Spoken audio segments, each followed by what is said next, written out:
Mga loyalistang bangag, yo. Mga loyalistang bangag ay nahay sa propaganda.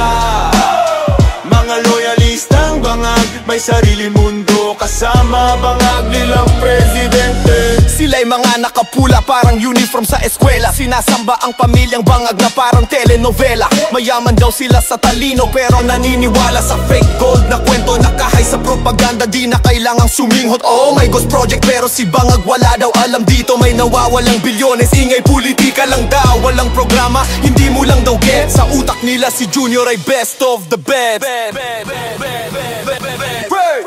Mga loyalistang bangag, bilib na bilib sa amo nilang adik.